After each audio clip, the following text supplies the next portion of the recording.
কুরবানি ঈদকে ঘিরে জমে উঠেছে বাঞ্ছারামপুর উপজেলার আইবপুর ইউনিয়নের সবচেয়ে বড় গরুর হাট আইবপুর স্কুল মাঠে। আইবপুর প্রাইমারি ও হাই স্কুল মাঠে ঈদের আগে 2 দিন বসে এই বিশাল হাটটি। আজকে শনিবার সহ সামনে সোমবারও এই হাটটি বসবে। সকাল থেকেই দূর দূরান্তের খামারি বিক্রেতা ও ক্রেতারা আসেন এই হাটে। কেউ গরু নিয়ে আসছেন বিক্রির জন্য, আবার কেউ পরিবারের পছন্দের কুরবানির গরু খুঁজছেন। হাসি মুখে দরদাম আর কেনা বেচায় পুরো হাট যেন এক অন্যরকম আনন্দে ভরে ওঠে। মাশাআল্লাহ, হাটের গরুগুলো দেখতে সত্যি অসাধারণ। ছোট বড় নানা জাতের গরু দিয়ে পুরো বাজার যেন রঙিন হয়ে উঠেছে।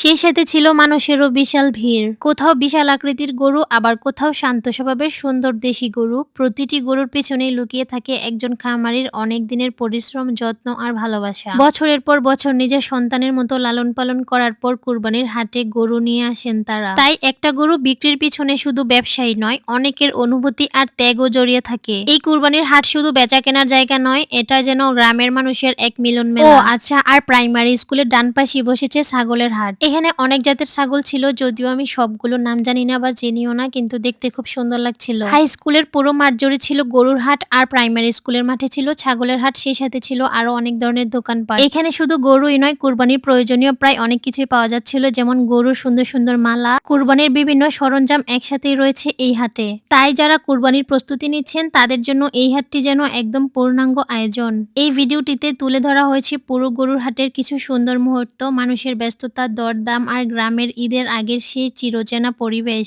বিশেষ করে যারা প্রবাসী আছেন, আপনাদের কাছে গ্রামের এই কুরবানির হাট কেমন লাগলো অবশ্যই জানাবেন। হয়তো এই ভিডিও আপনাদের গ্রামের ঈদের স্মৃতিগুলো আবারও মনে করিয়ে দিবে। এখনো পর্যন্ত আমার কখনোই গরুর হাটে যাওয়া হয়নি, তবে ভিডিওর মধ্যে এতটা কাছ থেকে দেখে অনেক বেশি ভালো লাগছে। প্রত্যেকটা গরুই মাশাআল্লাহ খুবই সুন্দর ছিল। আর কুরবানির জন্য কেন জানি সবাই লাল আর কালো গরুটাই বেশি পছন্দ করে থাকে, আর তুলনামূলকভাবে এই দুটো গরুর দাম একটু বেশি হয়ে থাকে। তো যাই হোক, আজকের এই ভিডিওটি আপনাদের কাছে কেমন লেগেছে অবশ্যই জানাবেন। আর আপনারা এই ভিডিওটি কে কোন জায়গা থেকে দেখতেছেন অবশ্যই কমেন্ট করে জানাবেন। সবাই ভালো থাকবেন, সুস্থ থাকবেন। আল্লাহ হাফেজ।